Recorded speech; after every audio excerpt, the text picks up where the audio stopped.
You're listening to The Globalist, first broadcast on the 27th of September 2024 on Monocle Radio. The Globalist, in association with UBS.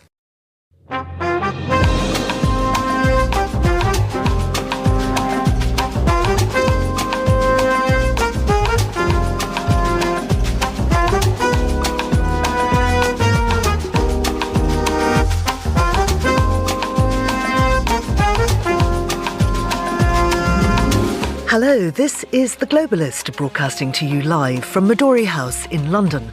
I'm Georgina Godwin. On the show ahead... I call on Israel and Hezbollah, stop the violence, step back from the brink. We need to see an immediate ceasefire. UK Prime Minister Keir Starmer amongst those calling for a ceasefire at the UN General Assembly yesterday. We'll have the latest from the region. At the end of the first week in office, we'll check in with the new government of France and then to Austria. We'll be asking if the far right could take power for the first time since the end of World War II. Plus... everybody is sort of imagining like what they want him to be, not who he is, when they're talking about negotiations and treaties and so on and so forth. He is just a thug, a mafia thug. Anti-Putin activist Bill Browder gives us his view of the Russian president. We'll have a roundup of movie news, and then Andrew Muller will share his perspective of events this week.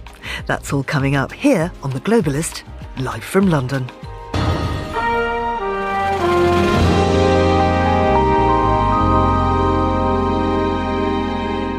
First, a look at what else is happening in the news. Sudan's army launched artillery and airstrikes in Sudan's capital yesterday in its biggest operation to regain ground there since early in its 17-month war with the Rapid Support Forces. That's according to witnesses and military sources.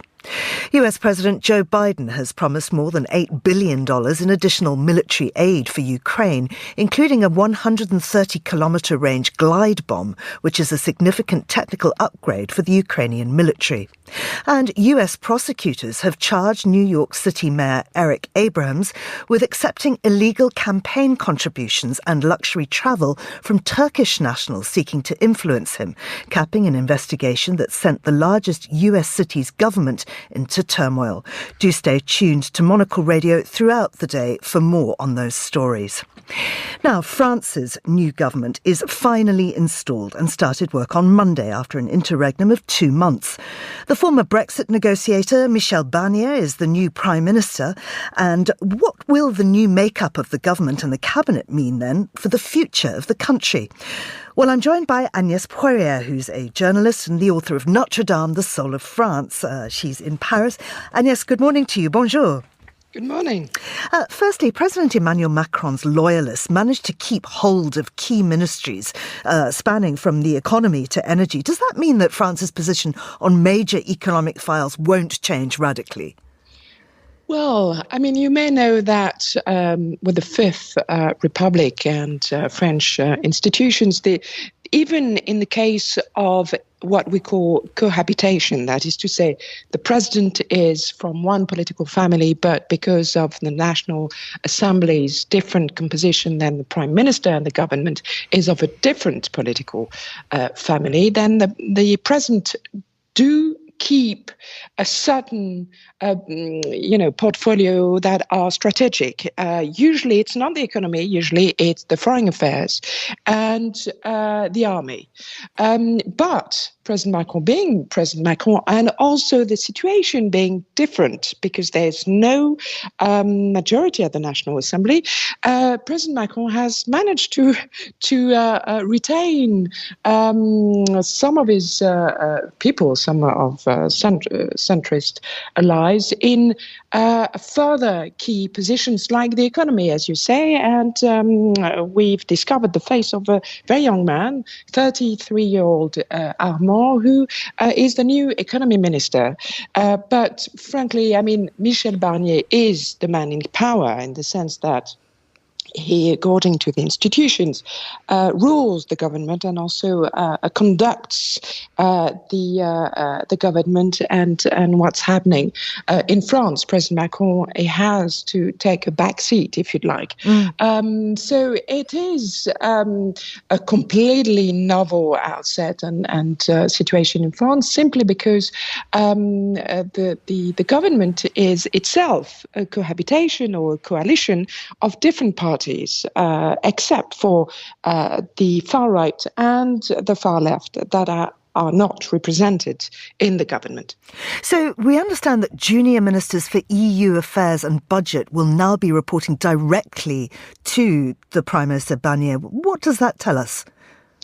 Well, it tells us that Michel Barnier has to run a fantastic show just to be able to go from one day to another. And I must say, I've just a few days of his government being announced and being gathered at Hôtel Matignon in Paris.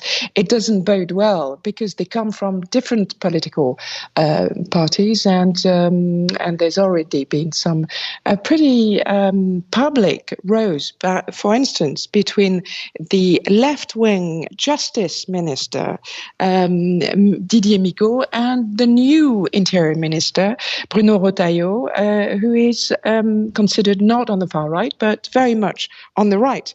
And the interior minister Bruno Retailleau said, "I'm here to restore order and to restore order and to restore order." And he's sort of implied that the justice minister will have to toe the line. But of course, Didier Migaud, who is a former socialist, said that justice was doing its job very well, and that all the sentences were applied, and that it did need to be more strict than it is already. So there have been some pretty public rows, and also the economy minister, with very little political experience, said on public radio that he didn't see how he could actually ever talk to the far right. So Michel Barnier had to tell him off and say, well, actually, the economy minister talks to everyone in France. So there's been very visible tensions, if you like. So the new Home Affairs Minister has said publicly that EU laws are not fit for purpose and are no longer suited to the migration disorders, his words, that he believes France and the EU are experiencing. Now, France has always been pretty pro-EU. Do you think we'll see a U-turn, and is Barnier actually in place to stop that happening? I'm not sure. I mean, Michel Barnier might, being, very much a man of the EU Commission and being very respected for his work on the Brexit negotiations and very well-known figure in Brussels, might be there, in fact, to facilitate this, because France is not the only country to question the migration laws and the way it is done on the European level.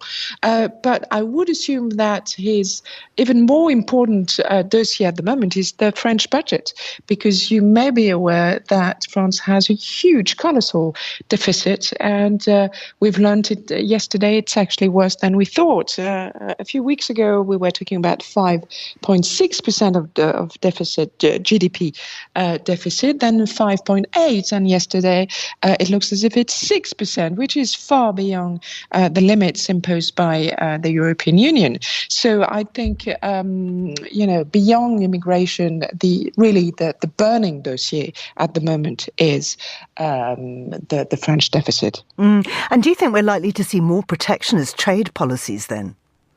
Well, I mean, I would say look at the Labour government, which is looking, it's Labour, but it says, it talks about doom and gloom, and they are trying to find as many cuts as they can, and probably in social welfare spending.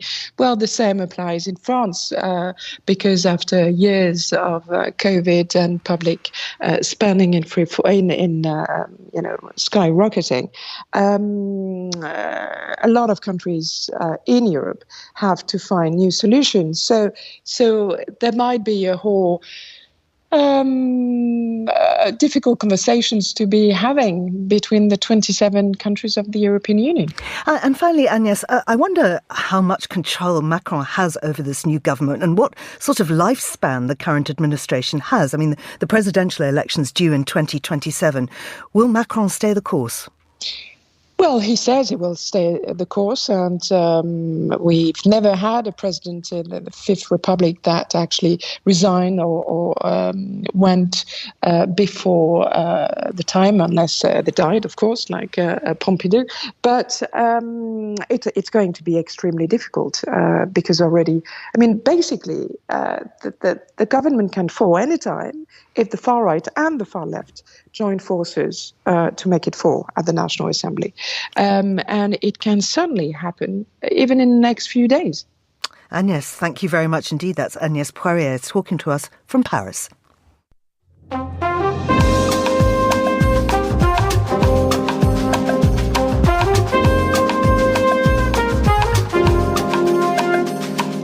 Now, yesterday we reported that 12 countries came together on the sidelines of the United Nations General Assembly to issue a statement calling for an immediate 21-day ceasefire in Lebanon after an escalation of fighting between Israel and the Iran-backed militia Hezbollah. The call was reinforced on Thursday when the Lebanese foreign minister addressed the meeting. World leaders also heard from the Palestinian President Mahmoud Abbas. Well, I'm joined now by Allison Kaplan Sommer, who's a journalist for Haaretz, and she joins me from Tel Aviv. Allison, welcome back to the show. Despite, or perhaps because of, the demands for a ceasefire, Israel's launched a fresh strike on Beirut in Lebanon yesterday as the IDF, the Israel Defense Forces, intensified its attacks on Hezbollah. I wonder if you could just tell us about the latest developments on the ground there. Well, the latest developments on the ground is, as you said, there was this intensive attack on Lebanon. There was a pinpointed attack that killed a Hezbollah commander, the head of the Air Force, last night, which triggered a strong response from Hezbollah. And so now, even as we speak, there is rocket fire all over the greater Haifa area coming from the Hezbollah side. But I wouldn't say that it's because of the talk of a ceasefire that the intensity is happening. I would say that's more of a continuation of the original operation, that there has been no embrace of a ceasefire direction and plan. I guess maybe it is connected to the fact that the talks have fallen through, but there was a little bit of a lull in the exchange of fire when the ceasefire agreements were on the table, and now that they're not, it's, I think, returned to what it was before. Do you know what the civilian humanitarian situation is like on the ground? On the Israeli side or on the Lebanese side? Well, both, really. On the Israeli side, I mean, unfortunately, Israelis have gotten very used to this. And, this has been a whole year of war for Israel, and especially in the north, where many cities are fully evacuated. Part of the reason this operation was launched in the first place was because we have 60,000 people who are not living in their homes, but it's reached parts of the north where people are obviously dealing with the situation. It's not something that they haven't faced before, especially after the 2006 intensive war with Lebanon. So it's in a way a repeat of that. But Israelis are used to it. There was a rush of southern Lebanese northward, a huge transfer of population. Israel issued explicit instructions to Lebanese who are adjacent to places where Hezbollah is storing munitions. And as we know, they store them in homes, they store them in residential neighborhoods. And so there's a continued flight of South Lebanese to northern Lebanon. What's Israel's latest official comment, both on the chances of a ceasefire and this latest wave of attacks? Well, the official comment was that announcements of an imminent ceasefire, which is what were circulating yesterday, are premature. And it appears to be, from the reporting in the Israeli media behind the scenes, that there were active talks in New York between Netanyahu's right-hand man, Ron Dermer, and the Americans and the French to discuss a 21-day pause. It was not a full ceasefire, but a pause in the fighting in order to pursue what the United States has wanted to pursue from the first place, a Gaza ceasefire, which would include an easing of the north, because the problem in the north is that Hassan Nasrallah has vowed that as long as Israel is fighting Hamas in the south, he will continue his war of attrition in the north. And there is huge political pressure on Netanyahu to act against that war of attrition in the north, to get northern residents back to their homes. So it's the Gaza has proved thus far not resolvable. Hezbollah in the north is tying their ceasing of hostilities to fighting in the south, and Israel is trying to disconnect those two conflicts, and basically trying to tell Hezbollah that it doesn't want to pay such a heavy price for continuing to stand by Hamas in the south. So it's very complicated. Let's turn our attention to the United Nations General Assembly. The Lebanese foreign minister spoke yesterday. What did he say? The Lebanese foreign minister obviously is calling on Israel to stop attacking Hezbollah, and is treating what Israel is framing as an attack on Hezbollah to an attack on Lebanon and the Lebanese people, even though Israel repeats that it has no quarrel with the Lebanese people, no quarrel with the state of Lebanon, but it won't tolerate the essential Hezbollah state that is formed inside Lebanon continuing to attack it from the north. And also speaking at the assembly was the Palestinian president, Mahmoud Abbas. What was the gist of his speech? The gist of his speech was that he, views it through the lens of the oppression of the Palestinian people, and that Israel, needs to look towards a diplomatic solution, both in terms of what's going on in Gaza and towards the West Bank. There's been a huge escalation in tensions and in exchanges of fire in the West Bank. So Abbas was obviously calling for that comprehensive solution that the Americans have been pushing for a long time. Now, a week ago, he called for a peace conference in Madrid aimed at resolving the whole conflict. I wonder if there's any movement on that. Would it go ahead, and would it be instead of the negotiations going on in Egypt? All of this is theoretical, because Prime Minister Benjamin Netanyahu is surviving politically because of a coalition with extreme right-wing elements that won't even, begin to talk about any kind of a settlement. Their vision is permanent, long-term, occupation and control of not only the West Bank, but now it appears also in Gaza. And Netanyahu's hands are tied. He won't make any significant movement, significant steps towards any kind of long-term vision in Gaza that can, include the Palestinian Authority, which Abbas leads. So any of these sort of grand visions of diplomatic solutions, I believe, are not even, worth exploring with Prime Minister Benjamin Netanyahu being determined to stay in power, and his power resting on these extreme parties, which will not allow him to make any of these steps, much as he may want to. We don't know what Netanyahu wants to do, and his coalition isn't allowing him to do, and what he actually wants to do. From these recent moves on Lebanon, where he was actively pursuing this truce, which was then sort of ended when his coalition members spoke out strongly against it, we see that Netanyahu is not necessarily in control of what's happening here. And so therefore, while these proposals all sound promising, I don't see any realistic possibility that Israel can move towards them. And that's even, without knowing if Hamas and Hezbollah would be cooperative on their side. So Netanyahu himself is due to speak at the UN General Assembly today. What sort of tone do you think he'll be taking? Well, we're used to Netanyahu taking two kinds of tones, one outside the country and one inside the country. And presumably, he will take a more conciliatory tone at this speech. I don't know. I can't predict exactly what Netanyahu is going to say. But he on one hand he's beholden to his far right coalition partners. On the other hand, this war in Lebanon depends heavily on the supply of munitions. You can't wage war in Lebanon day after day after day without a resupply and without being dependent on cooperation militarily from the United States. So he has to walk a tightrope there. He cannot afford to be so belligerent and thumb his nose so much in the face of international efforts that he alienates his one remaining strong friend and ally, and that's the United States. And finally, Allison, from where you sit in Tel Aviv, what's the mood there?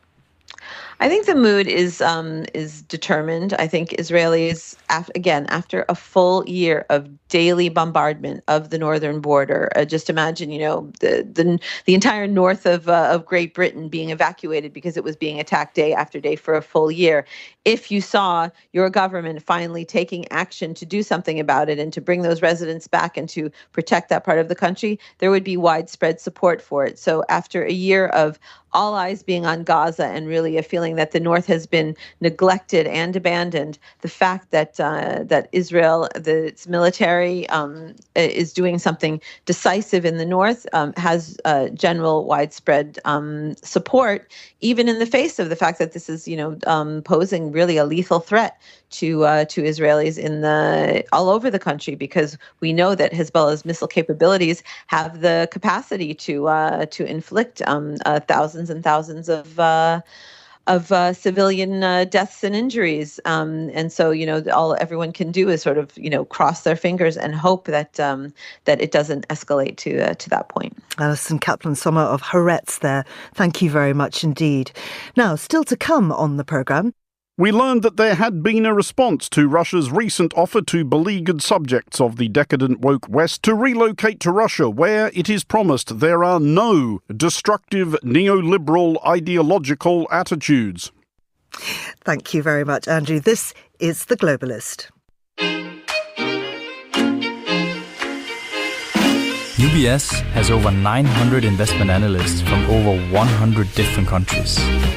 Over 900 of the sharpest minds and freshest thinkers in the world of finance today. To find out how we could help you, contact us at ubs.com.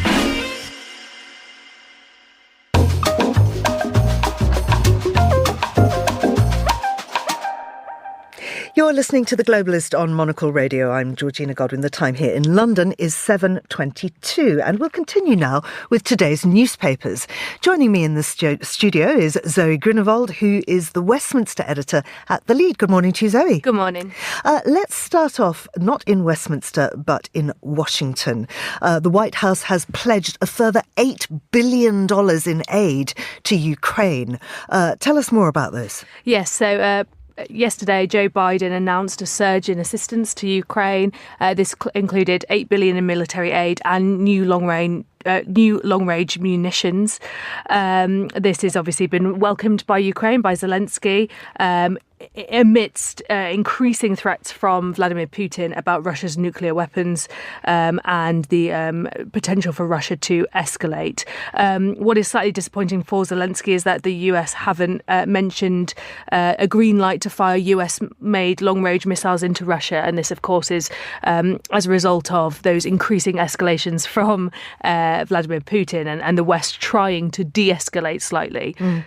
But I mean, we know that the United States is providing a glide missile that has a range of 130 kilometres. I mean, that would suggest that the US is giving the go-ahead for that, in which case, will Putin act on his threat? Yes, I mean, this isn't the first time Putin has made these kind of threats, obviously, to the West, but there is a sense that as this, ramps up, especially because of Ukraine's incursion into Russia over the last couple of months, there is a worry that Putin might act on some of his escalatory threats.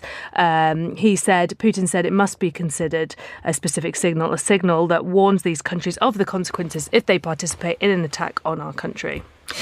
Let's move on. We'll stay in the States. This is former President Donald Trump's wife, Melania, who's given her first interview in over 2 years. What has she been saying? Yeah, so this is quite significant because there have been rumours for quite a long time about a possible rift between the former First Lady and Donald Trump. She's made very few appearances at public events and she's disassociated herself quite significantly from her husband's 2024 re-election campaign.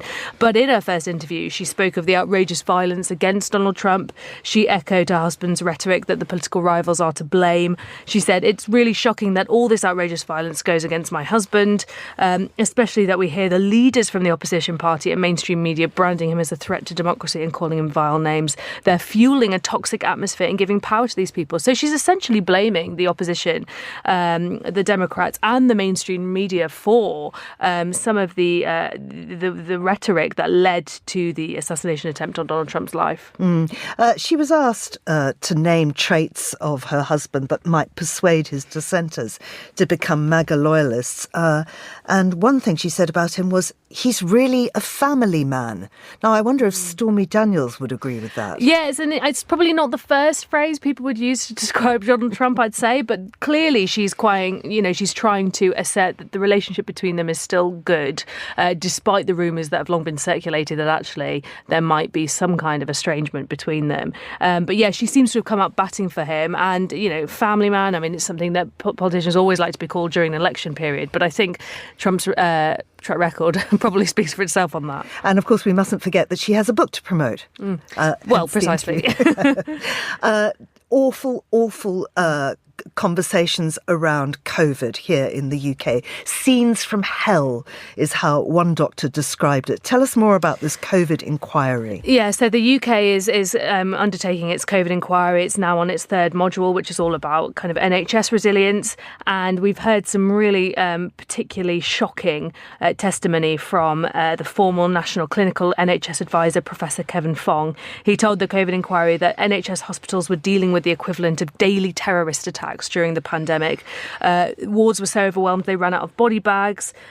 Sick patients were raining from the sky. Staff so overworked they were forced to wear nappies rather than go to the toilet. I mean, it's just extraordinary. And this comes after the former Chief Medical Officer, Professor Sir Chris Whitty, admitted that the UK had taken a political choice in allowing there to be a very low ICU capacity compared to most of our peer nations in high-income countries.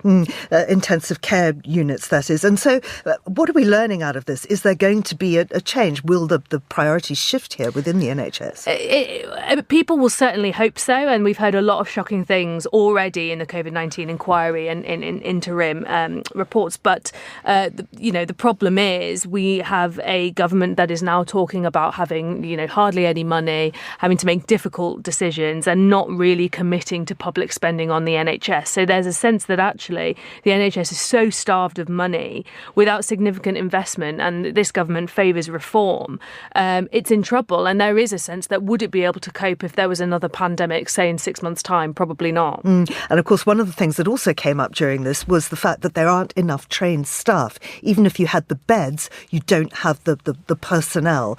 And that, of course, takes us back to the whole migration debate, because there are so many people from other countries who do have those skills, but at present are not allowed to work. Yeah, precisely. And we saw a real relaxing of visas under Boris Johnson's government back in 2021 to 2023 for more health and social care workers to come over and fill that void.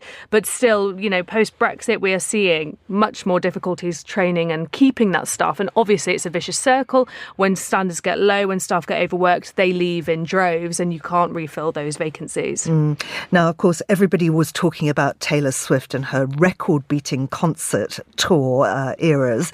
Coldplay are going to play 10 nights at London's Wembley Stadium. That breaks Taylor Swift's record, and even that of much further back. Take that. Absolutely. So Coldplay are going to play 10 nights at Wembley next summer. As you say, it breaks the record held by both Taylor Swift and Take That.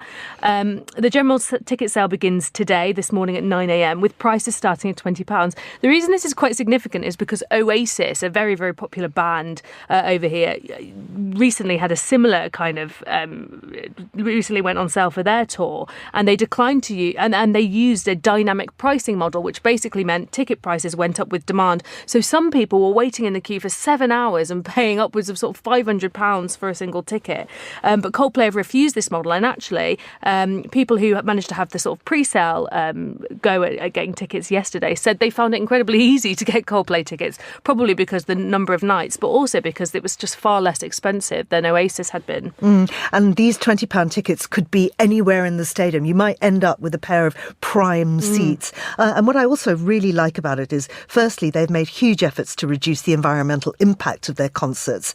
They have achieved a 59% reduction in carbon dioxide emissions. This will be their only EU gig, European gig, so they're not moving around the continent. And also they give a percentage to charity, to music charities. They're kind of trying to do this ethically. It's like they've heard some of the criticisms levelled at Taylor Swift and Oasis, particularly Taylor Swift using her private jet so much to get to and from various tour gigs, and they're responding. I also like that 50% of the tickets for those shows are going to local fans who live near the stadiums. I think that's quite a nice touch for those fans who have to deal with all the travel disruption and noise as well. Absolutely. Well done, Chris Martin. Zoe Greenwald, thank you very much indeed. Thank you. Now, here's what else we're keeping an eye on today. Sudan's army launched artillery and airstrikes in the capital yesterday in its biggest operation to regain ground there since early in its 17-month war with the Rapid Support Forces, the RSF, according to witnesses and security sources. The push by the army came ahead of an address by its commander, General Abdel Fattah al-Burhan, at the United Nations General Assembly in New York, where he said that any peace efforts depended on the RSF laying down arms. US President Joe Biden has promised more than $8 billion in additional military aid for Ukraine, including a 130-kilometre range glide bomb, which is a significant technical upgrade for the Ukrainian military. Additionally, the US has imposed new sanctions on Russian money laundering operations that enable cybercrime. And US prosecutors have charged New York City Mayor Eric Adams with accepting illegal campaign contributions and luxury travel from Turkish nationals seeking to influence him, capping an investigation that sent the largest US city's government into turmoil. The Democrat faces 5 criminal charges and could spend decades in prison if found guilty. Adam denied wrongdoing and said he will not step down and will fight the charges in court. This is The Globalist. Stay tuned.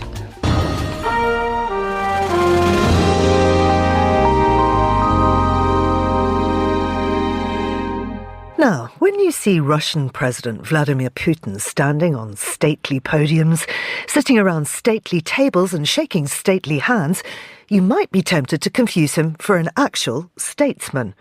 But long before the war in Ukraine, countless dissidents within and outside of Russia tried their hardest to warn the West not to fall for his political pageantry.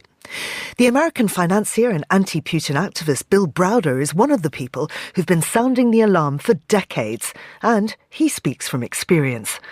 Monocle's Gunnar Grinlid spoke with Browder earlier and began by asking about the history of his investments in Russia and how he came to know the reality of Putin's statesmanship.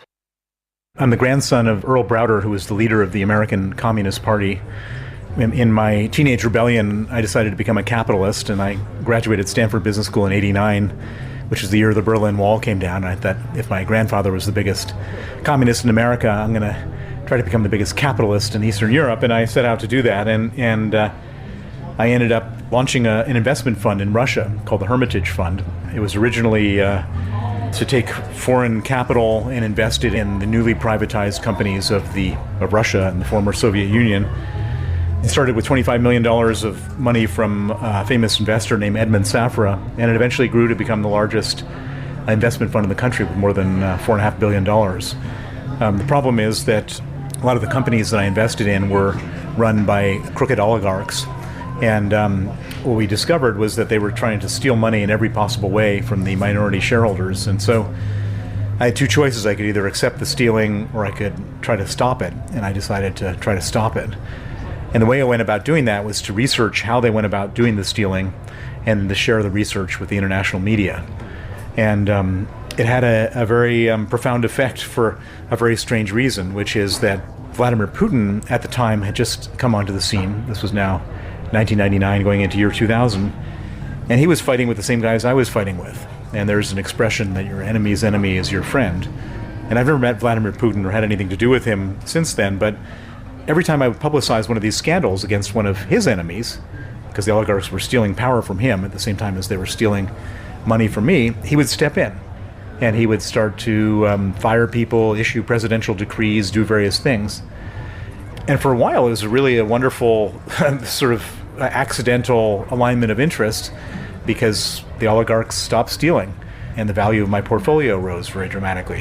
However, Putin wasn't interested in doing it for the right reasons. He was interested in doing it for the wrong reasons. And so he went about winning his war with the oligarchs by arresting the richest oligarch in the country, a man named Mikhail Khodorkovsky, who was the owner of an oil company called Yukos. He arrests him, he sentences him to 10 years in jail, and the rest of the oligarchs go to Putin and say, what do we have to do so we don't sit in jail? And Putin said 50%. And that was the moment that he became the richest man in Russia. And afterwards, everything started going very downhill for me. I was expelled from the country, declared a threat to national security. My office in Moscow was raided. My lawyer, Sergei Magnitsky, was arrested, tortured, and killed. And since his murder, I've given up my life as a financier to pursue justice. And for the last 15 years, I've been on a mission to get justice for Sergei Magnitsky, which has resulted in a piece of legislation called the Magnitsky Act, which has been passed in the United States, Canada, the UK, the EU, Australia, and 35 countries in total, which freezes the assets and bans the visas of human rights violators and kleptocrats in Russia. Well, and I'm very interested to get your opinion on this side of using really the financial system as a way of intervening in conflict. In the case of Russia's invasion of Ukraine, we're here at the How the Light Gets In festival, and you just came out of a debate. And one of the things that you said in the debate, you quoted your friend Garry Kasparov saying, fight them in the banks, not in the tanks. Can you sort of explain that a bit more? Well, I mean, bloodshed is the most horrible thing that could happen. War is a terrible, terrible thing. And if we can avoid war and avoid bloodshed by using economic levers, we should do that well before before any shot is fired.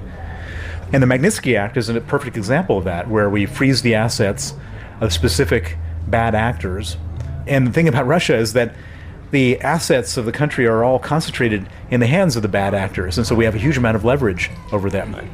And so I believe in all of my heart that if we had used the Magnitsky Act aggressively and properly, we would have avoided a war, a full-scale invasion of Ukraine.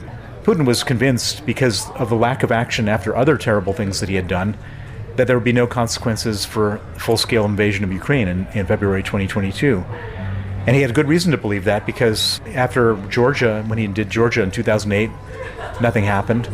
After carpet bombing Syria, nothing happened. After taking Crimea, nothing happened. And so he was convinced that we're such a bunch of sort of money grubbers in the West that we wouldn't use these tools, and therefore it wouldn't be very costly for him. And it turned out to be a very bad decision on our part not to use these tools, and disastrous for him, because all of a sudden, he's hemorrhaging hundreds of billions of dollars. Do you think most of that leverage to use such tools has been lost, or are there still opportunities that the West are missing against Russia?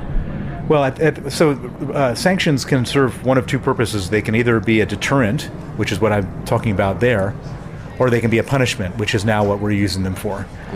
And you've got to punish like 1,000 times as much as you would have had to deter. And so I think the sanctions are useful, and we should continue to use them.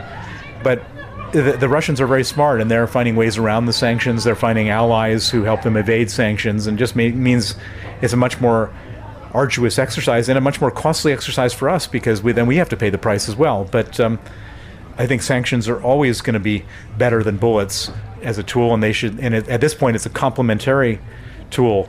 But sanctions absolutely have to be part of the arsenal.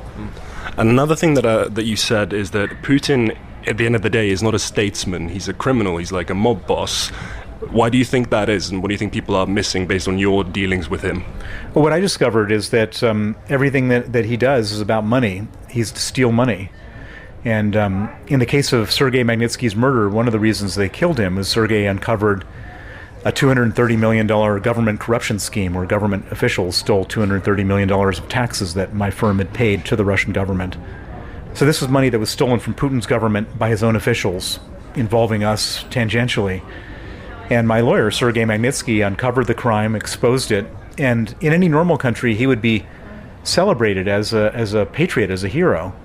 But that's not what Putin did. Putin basically allowed him to be killed, promoted the people who killed him, didn't take their money away, didn't prosecute them for that, and then fought with anybody in the West who wanted to bring punishment or justice for Sergei Magnitsky. And this is just like one of many examples. Putin, I know him perfectly.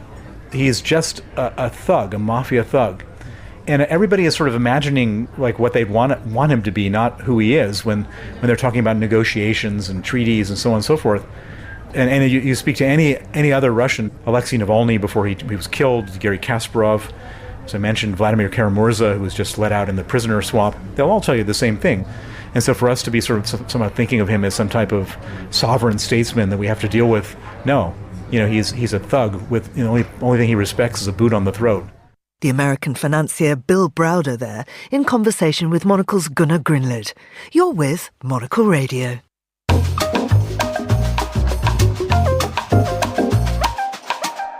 It's 8:40 in Vienna, 7:40 here in London.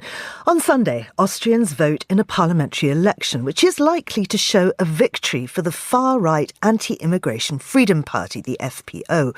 Well, let's get the latest on this with Chris Cermak, who's Monocle's senior news editor. Chris, how likely, how well will the far-right Freedom Party do on Sunday, do you think? So currently they are polling in first place, as you say, with around 27% of the vote. It's maybe important to say that's not necessarily... they've reached that kind of level before when they have been in elections, but the situation in Austria right now is quite diverse. So other parties, the big parties, the People's Party, the sort of traditional conservatives, the Social Democrats, the sort of center-left party, typically did a lot better, and they are doing worse. It's more of a disparate look at the elections right now. So the People's Party is around 25%, Social Democrats around 20%, which would be an awful result for them. And then you have these other parties, the Neos, which is sort of a liberal free market party, the Greens. You have the Beer Party is going to get about 4%, and the Communists even. The Communist Party of Austria is going to get around 3%. So it's disparate, but with the Freedom Party at the top. So if the Freedom Party do well but not well enough to form a government on their own, will any other party work with them? So this is the question, isn't it? Because of the situation you have, like in many other European countries, right? You have to form a coalition. You have to get to 50% in the parliament. If they get 27%, they're the top party, but it's not nearly enough. The biggest question, yes, is who would maybe join a government with them, or whether all the other parties would kind of join a coalition to rule Austria without them. The big question here, the kind of kingmaker, as it's been for decades at this point, frankly, in Austrian politics, is the People's Party. They're the ones currently ruling, Chancellor Karl Nehammer, and he has ruled out working with the head of the Freedom Party, Herbert Kickl, but not necessarily with the party itself. So what you could see potentially is what the talk is maybe they would consider working with the Freedom Party without its particularly nationalist head, Herbert Kickl. Whether that actually works out, whether a party, if you will, can change its stripes by taking off the head, is not necessarily clear. I mean, they have been in coalitions, I think, twice before. Who was with them then, and what were they like when they were in power? So it was always the People's Party. So you've had coalitions between the Freedom Party and the People's Party before, and they've tried this trick before as well. So back in the late 90s, it was Jörg Haider, is somebody many people will remember, who was the leader of the Free Democrats and really, or the Freedom Party, and really put them at the top. He was the one who brought them to the fore the first time around. And it was the same thing. At that point, the People's Party was in front, Freedom Party came in second, also with around 27% of the vote, so similar to now. The People's Party agreed to work with them, but not with Jörg Haider. So another group came in, And they flailed in about 3 years, infighting, everything else that was happening within the Freedom Party. They basically showed they were not capable of governing and collapsed. Second time around, under Sebastian Kurz, people remember one of the youngest chancellors, one of the youngest leaders ever in the world. He was the head of the People's Party. He entered a coalition that ended in scandal, both for the Freedom Party with the infamous Ibiza affair and then with Sebastian Kurz, for that matter, himself. So both times you've seen the Freedom Party come up in the polls, enter government, collapse in the polls, collapse in either scandal or infighting, but then slowly build up their base again, and that's where we are. And do you think it might be different this time? Well, not necessarily, right? That's the big question. What I would say is different this time around is the rest of Europe, right? We're seeing far-right parties everywhere. So there is a new confidence among the far-right, which makes them less unapologetic about where they stand.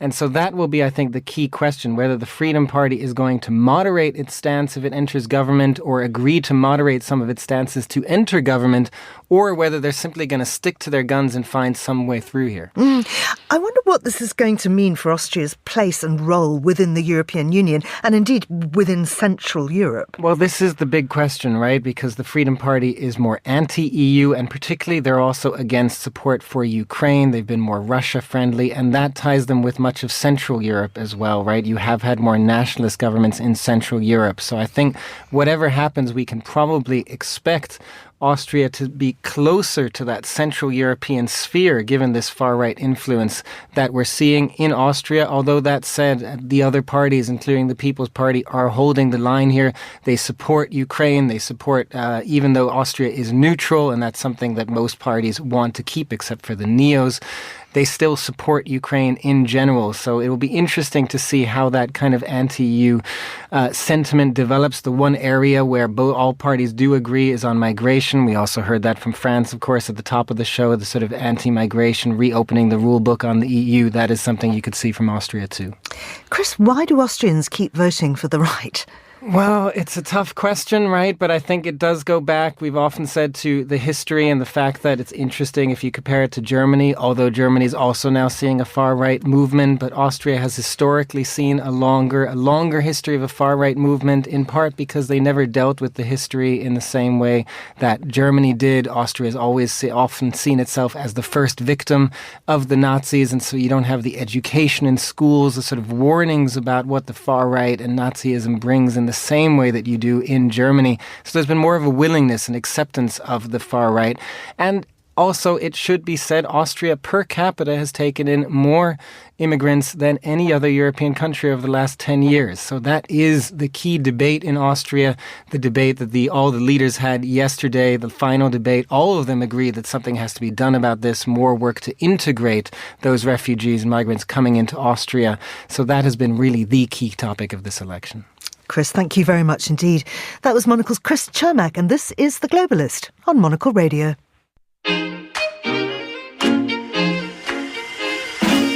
UBS is a global financial services firm with over 150 years of heritage. Built on the unique dedication of our people, we bring fresh thinking and perspective to our work. We know that it takes a marriage of intelligence and heart to create lasting value for our clients. It's about having the right ideas, of course, but also about having one of the most accomplished systems and an unrivaled network of global experts.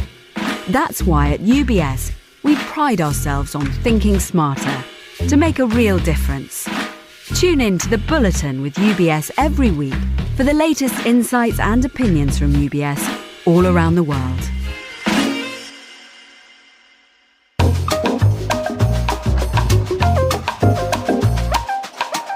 Monocle's contributing editor Andrew Muller has been hard at work unpacking the last 7 days for us. Here he is with the week's What We Learned.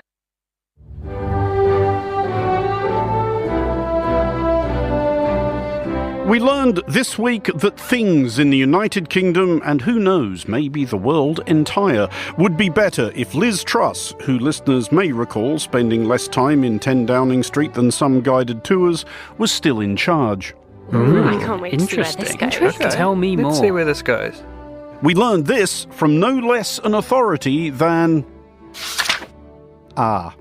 If the mini-budget hadn't been undermined by the economic establishment, things would be different now. This much is conceivably true in that different can also mean barefoot and wild-eyed neighbourhood militias armed with pitchforks grimly defending the allotments in which they grow the turnips which have become Britain's staple diet and currency. However, we learned that Truss believes that her country, and clearly much more importantly herself, was undermined by the economic establishment. Those guys with their shenanigans. We did not learn from Truss's weird little oration delivered from in front of a bookcase of volumes sorted by colour. What? What's the point of that? Indeed, who was responsible for this? My government was forced out of office. Possibly because she cared to remind neither her audience nor herself that her government was forced out of office by the governing party which she was leading at the time. Anyway, sticking with the subject of people from whom we thought we'd heard the last. Daily news, daily blues. Pick up a copy anytime you choose. We learned that little bit more about what the incipient AI revolution promises for journalism. Oh no.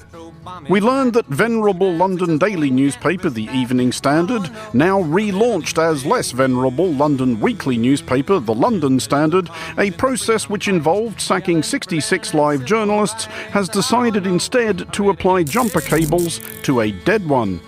Specifically, this one. If you look at this piece of sculpture, it is more than faintly ridiculous. We learned that, yes, the London Standard proposed to adorn its first edition with an AI-generated column written in the irascible style of the late art critic Brian Sewell, who died in 2015 and has presumably therefore now racked up nearly a decade of acerbic but meticulously enunciated complaints about the clouds and critiques of the harp playing.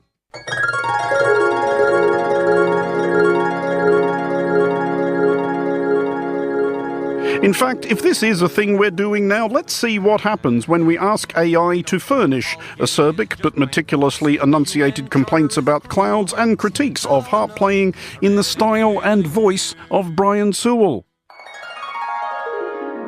Clouds, those transient drifters, obscure the heavens' artistry, much like a harpist's dulcet tones, which, while ethereal, often descend into sentimentality, drowning genuine emotion beneath a cascade of predictable notes. To be clear, that is literally what we just did, i.e. asked AI to write something irritable about clouds and harps in the style of Brian Sewell and ran it through a voice simulator program. We are not making this up, we are all doomed, etc. Anyway, we learned unusually in both the current and historical context of good news for Russia. Steady on. We learned that there had been a response to Russia's recent offer to beleaguered subjects of the decadent woke West no longer able to walk their streets without being forcibly converted to vegetarianism or ushered by shotgun into a gay marriage to relocate to Russia, where it is promised there are no destructive neoliberal ideological attitudes. We learned that citizens of the United Kingdom had been especially excited at the prospect, the Russian embassy in London, and would they lie to us about anything ever, would they, triumphantly announcing the numbers of prospective emigres as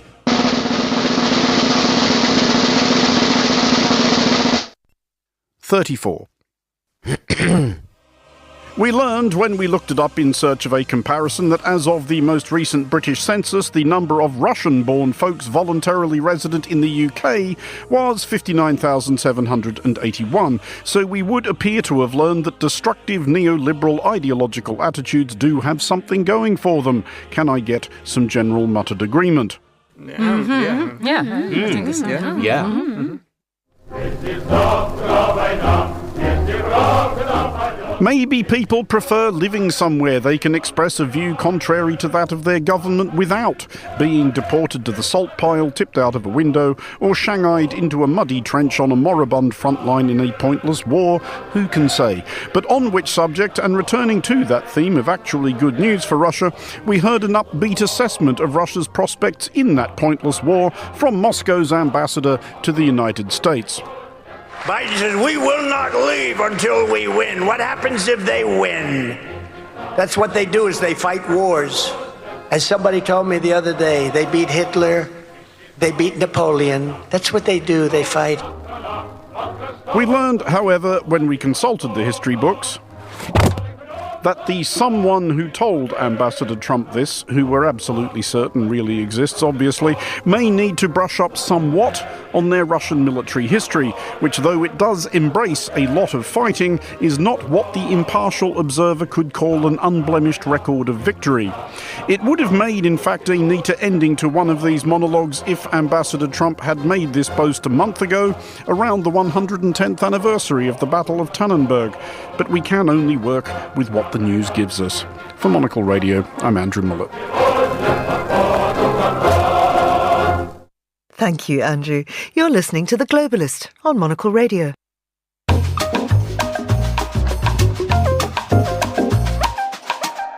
And finally on today's show, it's time to talk film with the lovely Karen Krizanovich, who joins us now here in the studio. She's in leather. Squeaking. Hopefully not. You're not squeaking. You're looking very smooth, even as we were dancing there to the theme tune. Feeling good. What is wrong with us? Karen, Friday. It's only... I can't believe I'm about to say this. It's only 112 days until nominations for the Oscars. Aren't you excited? It's like Christmas. And 157 more sleeps till the Oscars themselves. I can hardly wait. It's my Christmas, basically. Okay, so what do we need to see? Okay. You know, when the Oscar time comes around, you think, I haven't seen this, or I wasn't aware of this, or this is, okay, listen, I can get you up to speed right now. Even though it's early, all right, a lot of stuff that happened at Venice was very important. So The Brutalist, make sure you see that. I'm not saying it's going to be a pleasant experience, but see it. It's long. It has an intermission. You think, why? Lawrence of Arabia had one. Okay, Conclave. Everybody, now, this is what people are talking about, critics particularly, you're not going to be able to read it. This is what they talk about. Conclave with Ralph Fiennes, which is about popes. Who thought? But apparently, I'm seeing it next week. Apparently, it's really, really great. There's the piano lesson with Danielle Deadwyler. If you saw Till, she was amazing in that. Oh, yeah. A difficult watch, but a great performance, and we think the piano lesson's going to get her in there. Also, be aware of Honora, which is Sean Green's sex worker love story. It's supposed to be absolutely charming. Maria Angelina Jolie as Maria Callas. And Outlier, Emilia Perez, which is Zoe Saldana, singing in Spanish as an attorney for a cartel dealer. That's extraordinary. So, yeah. Now, I'd love to say the name of this next star who is going to be in the Blitz and in the Outrun. Saoirse Ronan. Is that how you say it? Yeah, it's got every single vowel in it. Saoirse. And you say it? I think it's Saoirse. Saoirse. Yeah, it's Saoirse. Irish. Okay. They think that she could be the first double nominee for Blitz and the Outrun. The Outrun's getting a lot of critical conversation. Now, I saw last night Mike Lead's Hard Truths, and they're saying Marianne Jean-Baptiste is going to come away with a nomination, but actually Michelle Austin's supporting performance is the one that really blew me away in that. And also, finally, Baby Girl with Nicole Kidman. If you are sensitive to any adult ideas about intimacy, be careful. Sounds like a good one. Tom Hanks gets be-youthened. Be-youthened. What is that word and what is the process? Oh, it's lovely, isn't it? Okay. This is this Robert Zemeckis movie called Here, based on a novel. And its premise is that it covers the events of a single spot of land, sort of like the What Three Words drama of its inhabitants, and it goes from the past into the future. So it's a little bit like Ghost Story, if you saw that. That's about the spirits that are living in this area. So it reunites Tom Hanks and Robin Wright, as well as Zemeckis cinematographers, 30 years after the release of Forrest Gump. Now, this is going to premiere on the 25th of October at the LA Chinese Theater, which is a big deal, AFI Fest, and it's using It's using a particular AI euthaning software. Euthaning software, yes. That Zemeckis is always on the cutting edge of using special effects and visual effects. And it's going to be very interesting to see Robin Wright and Tom Hanks getting younger and younger and younger. I wish that we could actually put that into real life. Wouldn't that be wonderful? That would be weird. I'd have acne. Okay. Karen, thank you very much indeed. That's Karen Krizanovich. And that's all for today's programme. Thanks to our producers Chris Cermak, Carlotta Rebello and Hassan Anderson, our researcher Sana Jamani and our studio manager Lily Austin. After the headlines, there's more music on the way. I'll be with you for the next few hours and back to present The Briefing live at midday in London. And the Globalist will return at the same time on Monday. I'm Georgina Godwin. Thank you for listening.